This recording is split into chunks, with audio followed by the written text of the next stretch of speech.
로마서 8장 12절부터 17절까지. 로마서 8장 12절부터 17절까지. 다 같이 한번 앞을 쳐다보시고 같이 읽겠습니다. 시작. 그러므로 형제들아, 우리가 빚진 자들의 육신에 있어서 육신대로 살 것이 아니라 너희가 육신대로 살면 반드시 죽을 것이로되 영으로서 몸의 행실을 죽이면 살리니 무릇 하나님의 영으로 인도함을 받는 그들은 곧 하나님의 아들이라. 너희는 다시 무서워하는 종의 영을 받지 아니하였고 양자의 영을 받았으므로 아바 아버지라 부르짖느니라.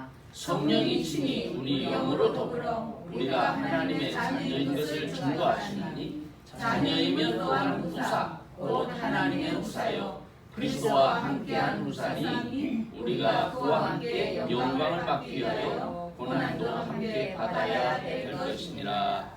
아멘. 오늘은 이 말씀을 가지고 이제는 성령으로 살자라는 제목으로 말씀을 나누려고 합니다. 사실 요즘 분들은 예수 믿는 것을 참 쉽게 생각하죠. 그리고 그러다 보니까 요즘 예수 믿는 사람들의 가장 큰 고민은 자기의 삶과 믿음을 이렇게 연관시키는 거예요. 믿음의 일과 삶의 일이 너무나 다른 것처럼 여겨지는 거예요. 그렇게 살다 보니까 세상 사람들이 기독교인들을 비판하는 일이 많아졌습니다. 이건요, 기독교인이 기독교인답게 사는 게 어떤 것인지를 잘 모르기 때문에 생기는 결과입니다. 그리고 이 모든 것의 근원은 사람들이 성령님을 제대로 알지 못하는 데서 살았기 때문에 그렇습니다. 사실 기독교인들이 예수님을 믿고 세상과 달라지는 가장 큰 이유는 우리 믿는 자들에게 찾아오시는 성령 하나님이 계시기 때문에 그렇습니다. 예수님께서 부활하신 후에 하늘로 승천하기 직전까지 제자들에게 계속 부탁하신 게 뭐라고 그랬죠? 성령을 받으라는 거였어요. 이 성령을 받아야 예수님 다시 오실 때까지 이 땅에서 믿는 자녀로 살 수 있기 때문에 그렇습니다. 예수님은 이 성령님을 보혜사라고 이미 하셨죠. 성도들과 늘 함께 하시면서 성도들을 격려하시고 위로하시고 또 주님의 말씀을 기억나게 하시면서 성도들의 삶을 인도하시는 분이기 때문에 그렇게 부르시는 거예요. 여러분, 우리가 신약 성경 그동안 많이 보셨죠? 제가 이렇게 묵상하면서 느낀 거예요. 신약 성경을 크게 두 부분으로 나눈다면, 물론 성경을 크게 두 부분으로 나눈다면 그건 예수님입니다. 그죠? 예수님의 오시기 전과 예수님이 오신 이후. 그런데 신약 성경을 둘로 나눈다면 뭐 같아요? 그것은 성령 하나님이 오시기 전과 성령 하나님이 오신 이후의 일입니다.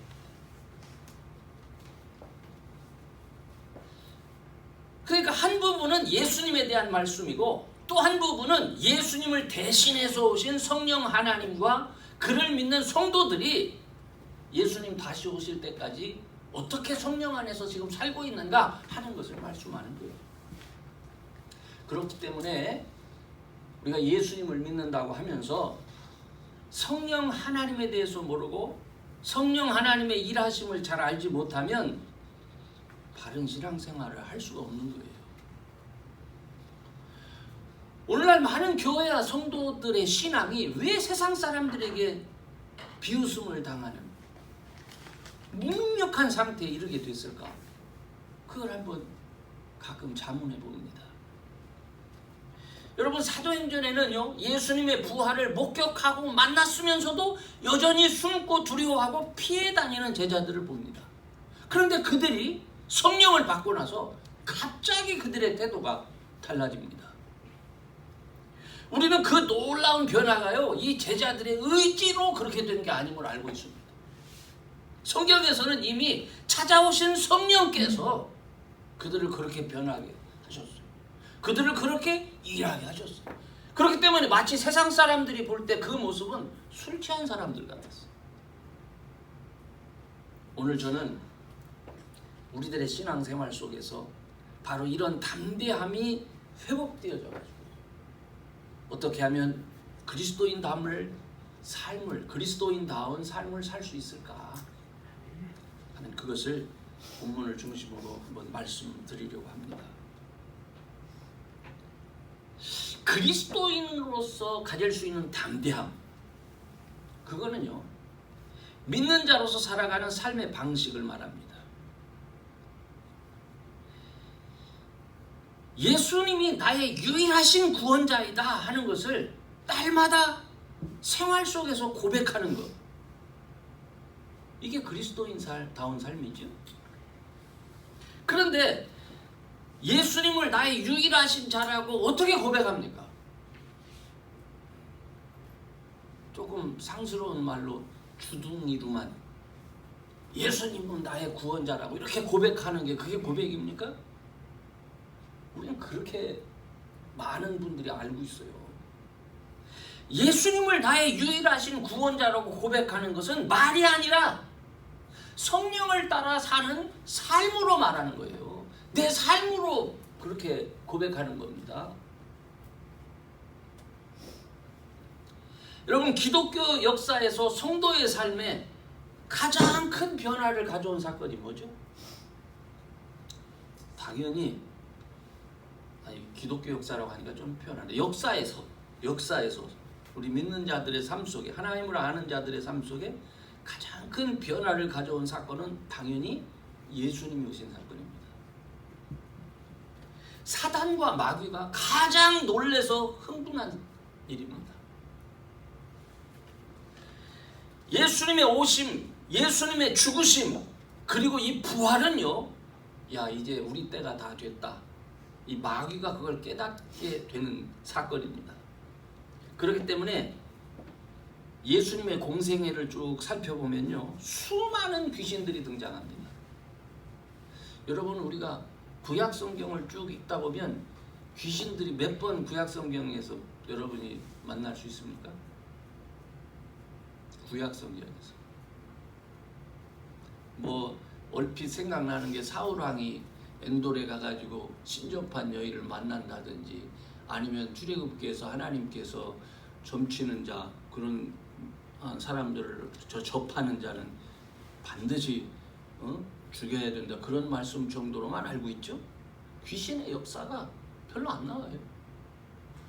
예수님이 오시고 나서 예수님 앞에 수없이 많은 귀신 들린 자들이 등장합니다. 그리고 이 귀신들이 쫓겨나는 일이 기록되어 있습니다. 그러니까 신구약 성경을 통틀어서 신약 성경의 사복음서만큼 많은 귀신이 등장하는 것이 또 몰라요. 그렇죠? 그것은 그동안 사람들이 늘 귀신에 붙잡혀서 살고 있었다는 것을 말해요. 마귀의 밥으로 죽을 육체의 노예로 살아가고 있었기 때문에 그랬던 거예요. 이런 사람들이 예수님을 믿고 변해서 마귀의 세력을 스스로 몰아가고 살아갈 수 있는 자들이 되는 거, 어떻게 스스로 살아갈 수 있습니까? 그냥 믿기만 하면 돼요? 성령을 따라 살아가야 그 마귀의 세력을 물리치며 살 수 있는 거예요. 그러므로 복음을 전하는 제자들의 첫 관심사가 뭐였습니까? 복음을 전하는 제자들의 첫 관심사, 예수 믿어라? 물론 예수 믿죠.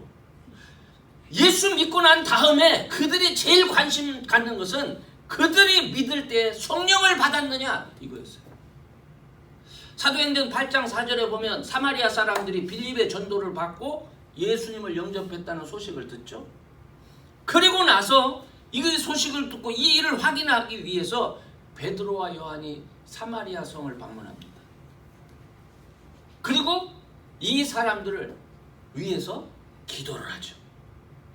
그들이 아직 성령 받지 못했다라고 하는 사실을 알고 기도를 해요. 근데 우리는 어떻게 보통 이해하냐면 성경을 읽는 사람들이 사도들이 안수했기 때문에 성령을 받았다 이렇게 이해를 하도록 우리가 그동안 배워왔어요. 그렇지 않습니다. 사도들이 기도하는 이유는 이 사람들을 교회의 일원으로 우리의 지체 중에 한 사람으로 인정하는 기도요. 무슨 말인지 알겠죠? 그때 성령이 그들에게 임하는 거예요. 이게 얼마나 놀라운 사건입니까? 그러므로 베드로와 요한은 이들도 자신들처럼 예수님을 구주로 영접했으니까 주님의 자녀가 된 그 증거가 이들 속에도 있게 해주시고 이들도 성령의 임재 속에 살게 해달라고 기도했을 거예요. 여러분, 고린도에서 어떤 제자들이 있었죠. 그때 바울은 그들에게도 그렇게 질문합니다. 이게 사도행전 19장에 또 나오는 일이에요. 너희가 믿을 때 성령 받았느냐? 그들은 요한의 침례만 알 뿐 아직 예수님을 구주로 영접하지 않은 상태였어요. 그렇기 때문에 바울은 그들에게 예수님을 소개하고 침례를 베풀었습니다. 그리고 역시 교회의 일원으로 받아들이며 성령이 그들에게 임하기를 기도했을 거예요. 그러니까 그들 가운데도 성령이 인치시고 그 보증하는 성령 하나님이 그들 마음 가운데 임하게 된 것을 우리는 고린도후서 1장 21절에서 확인할 수 있어요. 이런 말씀들은요, 기독교인들이 예수님을 영접한 직후부터 성령 하나님의 임재와 인도하심을 경험하고 있었다는 것을 가르치고 있는 거예요. 그런데 이와 다르게 오늘날 기독교 신앙이 너무나 교리화되어 있어요. 성령 하나님의 인도하심 안에서 주님과의 만남, 체험 중심의 신앙이 아니라 어느 순간 교리화되고 체계화되면서 사람의 지성 중심으로 그렇게 변하게 된 거예요. 물론 그렇게 된 이유도 있었겠죠, 그죠? 그렇지만 성령 하나님의 인도하심과 역사하심을 따랐던 그 순수했던 초기 신앙이 오늘날처럼 이렇게 생명력 없는 화석처럼 전락한 것은 이거는 정말 안타깝기 짝이 없는 거예요. 그러므로 우리는 예수님을 입으로만 주로 고백하며 그분을 의지하는 사람들이 되지 말고 우리가 고백할 때 우리에게 임하신 성령 하나님의 인도하심을 따르려는 그런 열린 마음을 먼저 여러분 가지시기를 바랍니다.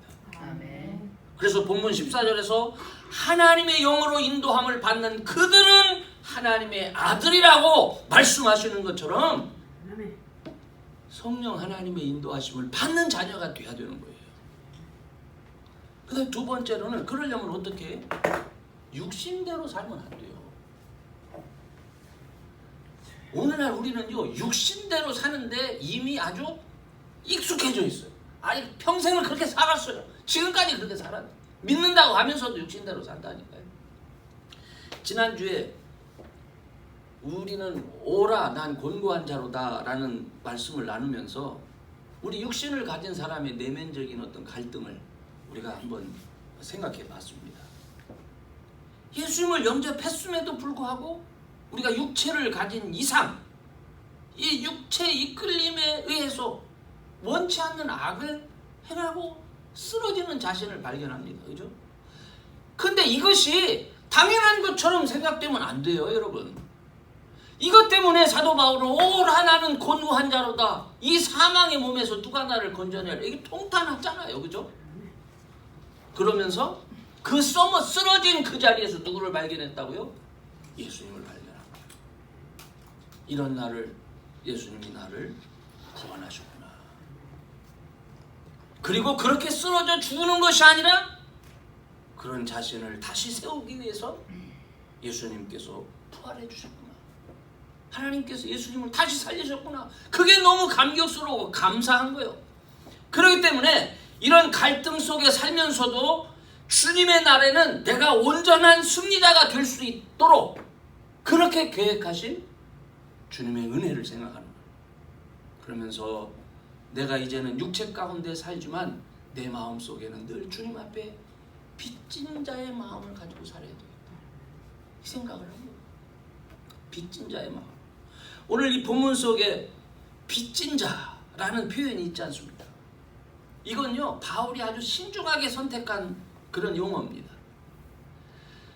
믿음 생활이라고 하는 게요, 예수님 믿고 나서 그냥 자연스럽게 물 흐르듯이 되는 대로 육체를 따라가는 거 아닙니다. 그렇게 살면 그건 죽는 거예요.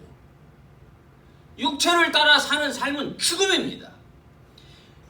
빚진 자로서의 의무를 가지고 내가 빚을 졌어. 그 빚진 자의 의무를 가지고 내 육체를 거슬리면서 성령의 인도하심을 따라 살아야 한다는 말씀이에요, 이게. 저는 사실 빚진 자로서의 의무를 가진 삶이 이게 신앙생활이다 하는 것을 제가 잘 몰랐어요. 예수님을 믿기만 하면 하나님께서 저절로 다 해주시는 줄 알았어요. 성령 하나님께서 함께 하시면서 저절로 내 방패가 되어주고 어려움은 나한테 없을 것이다. 그렇기 때문에 신앙생활 하면서 오는 어려움이 있으면 믿는 자에게도 가끔 이런 시험이 오니까 이거 잘 이겨내야 된다고 생각했을 뿐이지, 처음부터 내가 빚진 자라는 생각을 가지고 이것들과 싸우면서 신앙생활을 하지 않았어요. 하나님의 자녀로서 가져야 되는 이런 의무를 몰랐을 때 저는 하나님의 약속하신 축복은 기대하면서도 빚진 자로서의 의무를 가지고 사는 삶에는 소홀했다. 빚진 자로서의 의무감이 없으니 성령 하나님의 도움을 구하고 하나님의 자녀로서의 내 의무를 생각하지 않는 거예요. 이런 삶이 저에게 가져다 준 가장 큰 피해가 뭐겠습니까? 성령을 따라 사는 일에 온전치 못했다. 이게 사실은 제가 지내놓고 보니까 너무 후회스러워. 너무 몰랐고 너무 잘못 가르쳤구나. 이게 너무 안타까워. 여러분, 우린 육신대로 살면 안 되는 사람들이에요. 우리의 육체는 이미 죄의 노예로 죽음에 이르게 될 거예요. 언젠가는 우리 다 죽습니다. 우리의 육체는. 그죠? 그런데 언젠가 죽을 그 육체를 따라서 사는 삶, 거기에 뭔 소망이 있겠어요? 그것도 사라지는 거예요. 문제는 뭡니까? 내가 성령을 따라 살려고 할 때 이 육체가 나를 붙잡는 거예요. 나를 반해하는 거예요. 이걸 이겨내야 되는데 이걸 이길 힘이 우리 육체는 없어요. 내 생각, 내 이성 갖고는 안 돼요. 어떻게 우리가 우리의 의지로 이걸 이겨낼 수 있습니까? 예수님께서 잡히시던 말 그 밤에 사랑하시는 제자들과 함께 겟셋마네 동산 가서 기도하러 갔을 때 그때 일을 기억하죠? 너무 고통스러워. 나 위해서 좀 기도해 달라. 그때 제자들의 모습이 어땠습니까? 잠이 쏟아져서 쿨쿨 자고 있는 거예요. 그게 우리의 모습입니다. 간곡한 주님의 부탁에도 불구하고 몰려드는 잠을 어떻게 할 수가 없는 거예요. 이처럼 우리들의 의지도 육체를 따라가려 하고 자꾸만 하나님과 원수된 방향으로 가려는 거예요. 이 죽을 몸이 그런 거예요. 바울의 고백대로 선을 행하고자 하는 마음과는 달리 자꾸만 악을 행하는 내 자신을 발견할 수밖에 없는 거예요. 그렇기 때문에 오늘 말씀은 이런 것들을 성령의 인도하심을 따라 그 육체의 행실, 그 몸의 행실을 자꾸 어떻게 하라는 거예요? 죽이라는 거예요. 죽이라. 이게 신앙생활이에요. 성령이 임하시기 전에는 늘 육체에 끌려다니고 넘어지는 자였지만은 이제는 성령을 따라 이겨내라는 거예요. 싸우라는 거예요. 성령의 인도하심과 성령의 도우심으로 내 육신이 미혹되어서 이끄는 것 막아내고 악한 생각이 자꾸 고개 드는 것을 아예 고개 들지 못하도록 하라는 거예요. 그래야 살 수 있다는 거예요. 그래야 우리가 하나님의 자녀로 살아갈 수 있다. 그걸 지금 말하는 거예요. 우리 안에는 성령 하나님이 계십니다. 그리스도인은 성령 하나님이 계신 증거를 내 생활 속에서 확인하면서 살 수 있는 거예요. 영적 사운터가 된 바로 내 마음 안에 일어난 갈등, 이런 것들을 성령 하나님의 도우심으로 이겨낼 때 우리의 영이 내 하나님의 자녀라는 것을 아는 거예요. 그리고 그것이 기쁜 거예요. 빚진 자로서의 의무감을 가지고 여러분, 우리가 육신에게 지지 말고 성령의 힘을 의지해서 몸의 행실을 죽이는, 그래서 승리할 수 있는 그런 저와 여러분 꼭 될 수 있기를 주의 이름으로 축원합니다. 그 다음에 세 번째로 우리가 정말 감사해야 될 게 뭐냐면, 무서워하는 종의 영과 상관없는 하나님의 상속자라는 거예요. 전 이 말씀이 얼마나 귀한지 모릅니다. 여러분, 믿는 자들이 정말 감사해야 하는 것은 성령 하나님이요, 두렵고 무서운 존재가 아니라는 거예요. 우리를 돌보시고 우리를 위로해 주시고 힘주시는 일하는 사실입니다. 여러분이 잘 아는 것처럼 우리가 사는 세상에는 수많은 귀신들이 존재합니다. 마귀들의 영인 이 자들은요, 사람들을, 이 자가 아니지, 마귀들의 영인 이 것들이라고 해야 되나? 이 악한 영들은 사람을 무섭게 합니다. 사람을 두렵게 합니다. 병들어 죽게 합니다. 또한 이런 악한 영들에게 사로잡혀서 쓰임받는 자들은요, 그들을 두려워합니다. 여러분, 이게 참 웃기는 얘기예요. 우리가 사실은 하나님을 두려워해야 되거든요. 근데 우리 중에 하나님 두려워하는 분이 있습니까? 말로는 그러는데 아주 알기를 우습게 알잖아요. 그만큼 우리 하나님은 친근한 거예요. 그런데 여러분, 귀신을 섬기는 자들의 모습을 보세요. 두려워합니다. 무서워합니다. 그런데 이런 것들과 달리 우리 주님께서 우리에게 보내주신 성령 하나님은 우리를 사랑하시고 우리에게 좋은 거 주시고 절망하는 마음, 두려워하는 마음, 낙심하는 마음을 회복시켜 주시는 그런 분입니다. 그렇기 때문에 우리가 오늘도 하나님 앞에 두려움 없이 나가서 아버지 이름을 부르는 거예요. 여러분, 아버지 이름 부르기 위해서 두려운 마음으로 조심해야지, 옛날같이 그렇습니까? 지성소에 들어가기 위해서 그저 모든 준비 다 하고 조금이나 혹시나 죽을까봐 방울 달고 들어가고 그렇게 합니까? 아니잖아요. 예수 안에서 우리에게 주신 성령은요, 너무 귀한 영이고 우리를 사랑하시는 영, 우리를 지켜주시는 영입니다. 이것만도 특권인데 바로 이 성령을 따라 사는 사람들에게 상속자로서의 특권까지 줬다는 거예요. 이게 얼마나 귀한 일입니까? 상속자로서의 특권이라는 게 뭡니까? 믿음의 조상 아브라함에게 약속하신 축복이 그대로 성령을 따라 사는 자들의 삶 가운데 유산으로 주어지면서 경험된다는 거예요. 이게 얼마나 감사한 일입니까?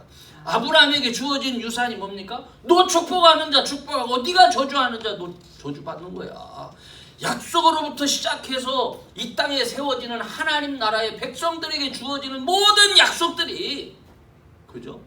세상 모든 민족이 너로 인하여서 복을 받고 너는 내 제사장이 될 거야. 너희 나라가 내 제사장 나라가 되는 거야. 이 모든 약속이 너를 통해서 이루어진다. 이게 얼마나 귀한 일입니까? 성령을 따라 살고 하나님의 자녀됨이 확인될 때 성도는 그리스도 안에서 우리에게 약속된 유산을 기대할 수가 있는 거예요. 그리고 나에게 주어질 그 약속, 그 상속을 소망하면서 늘 살아갈 수 있는 특권이 있습니다. 이 특권과 상속도 영광스러운데, 그런데 문제가 뭡니까? 이 영광스러운 것이 온전히 성취되기에 앞서서 우리들에게 뭐가 있어요? 고난이 있다는 거예요. 고난이. 근데 우리에게 주어지는 이 고난은, 이거는요 이미 예수님이 당하신 그런 고난을 말하는 게 아니에요. 우리가 육체에 사는 동안에 육체로 인해서 겪어가야 하는 것들을요, 게으르고 싶고 포기하고 싶고 주어진 상황으로 인해서 절망하고 싶고 게으르고 싶고 포기하고 싶고 절망하고 싶은 거, 이게 다 뭡니까? 이것도 아픔이고 이것도 죽음이고 고난인데, 이것과 싸우는 거, 그것도 고난인 거예요. 이것과 싸워서 이기라는 거예요. 이런 고난주는, 이건 우리가 당연히 상속자로서 지켜내야 되는 거 아닙니까? 아니, 우리 집에 우리가 전혀 알지 못하는 어떤 사람이 와서 뭘 가져가려고 하면 당연히 나가서 그걸 붙들고 지켜내야 되는 게 그 집안 사람들 일 아니에요? 하나님의 자녀들이 자녀로서 누려야 될 그 엄청난 유산들, 상속을 마귀의 법에 사로잡혀서 죽을 내 몸이 끌어당기고 있는데, 그것과 싸우지 않아요? 그것과 싸우는 고난도 피해야 됩니까?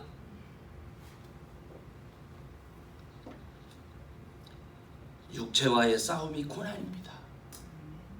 기도하기 싫은 마음과 싸우고, 말씀에 순종하기 싫은 마음과 싸우며 순종하고, 예배드리기 싫은 마음과 싸워서 예배드리는 모든 것이, 이게 주님의 영광에 동참하는 과정인 거예요.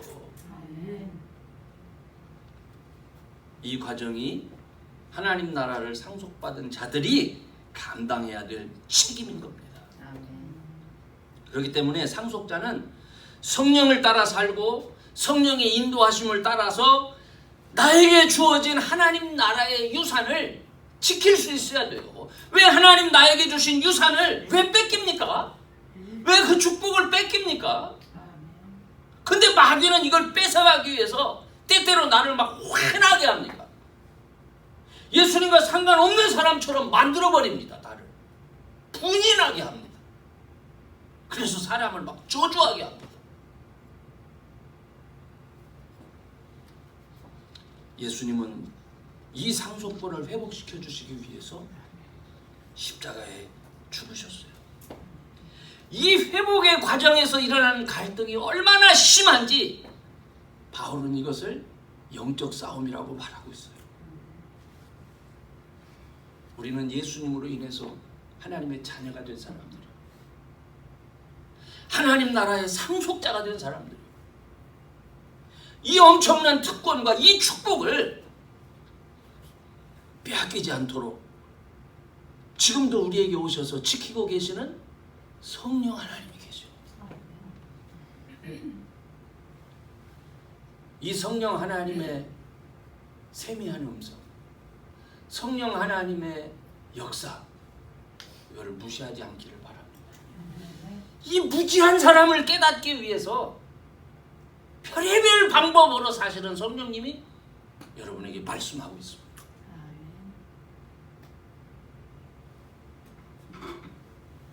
이제 결론적으로 말씀을 드립니다. 우리의 삶은요, 너무나 엄청난 영적인 것으로 둘러싸여 있습니다. 육체를 가진 우리들은 그저 보고 듣고 느끼고 생각할 수 있는 어떤 대상들의 영향 속에서만 살 때가 많이 있어요. 내가 눈에 보이는 것만, 듣는 것만. 근데 그건 온전한 게 아니에요. 그게 전부가 아닙니다. 그건 우리가 사는 삶의 일부일 뿐이에요. 혼과 영과 혼과 몸을 모두 가진 존재가 단지 혼과 몸만을 사용하는 거예요. 제가 이 영혼 몸이라고 하는 삼분법에서 왜 영은 뭐고 혼은 뭘까 찾아봤어요. 영은 스피릿, 혼은 소울, 영혼. 이거를 목숨이라고 해야 돼. 사람의 목숨. 이거는 우리 육체와 연관이 되는 거죠. 소울은 우리 영, 하나님과 교통할 수 있는. 그 다음에 몸은 바디 자체니까요. 그러니까 우리의 몸은요, 우리라는 이 존재는요, 스피릿은 전혀 사용하지 않고 육체와 내 혼만, 내 목숨만 연관된 것만 가지고 살아가려고 할 때가 너무 많아요. 그런데 성령께서 오셔서 비로소 우리의 스피릿이, 우리의 하나님과 호흡하는 이 영이 살아나기 시작합니다. 이때에 비로소 보이기 시작하는 것들이 있죠. 비로소 회복이 가능하게 되어지죠. 비로소 다스릴 수 있게 되죠. 뭐가? 하나님 나라가 보이기 시작합니다. 우리 안에 감추어져 기능하지 못했던 이 스피릿, 성령 하나님의 인도하심을 따라 나의 영이 깨어나기 시작합니다.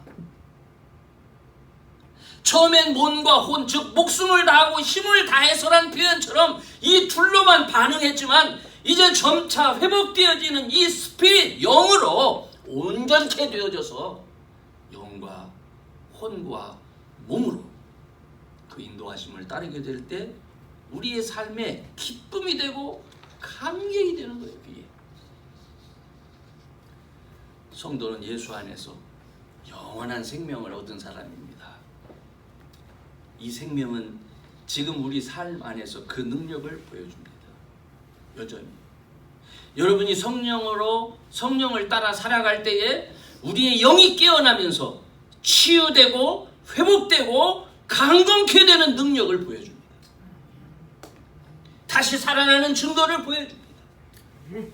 영원한 하나님의 나라를 소망하고 사모하도록 도와줍니다. 그런데 문제가 뭡니까? 사단과 마귀가, 수많은 귀신들이 이 생명을 빼앗으려고 하는 거예요. 이 생명이 제대로 성장하지 못하도록 방해하는 거예요. 성령 하나님이 우리와 함께 하시면서 이 생명이 성장하도록 도우시고 있습니다. 이 생명을 통해서 영원한 하나님의 나라를 바라볼 수 있도록 그렇게 도와주시는 거예요. 그렇기 때문에 여러분은 이 말씀을 기억해야 됩니다. 육신을 쫓는 자는 육신의 일을, 영을 쫓는 자는 영의 일을 생각하며 육신의 생각은 사망이요 영의 생각은 생명과 평안이니라. 로마서 8장 5절 6절 말씀.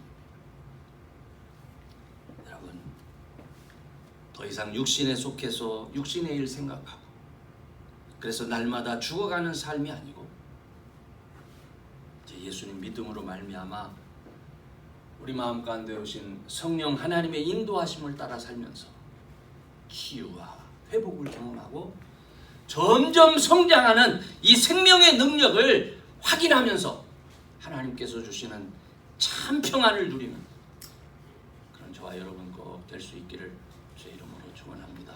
아멘. 기도합시다. 전능하신 하나님,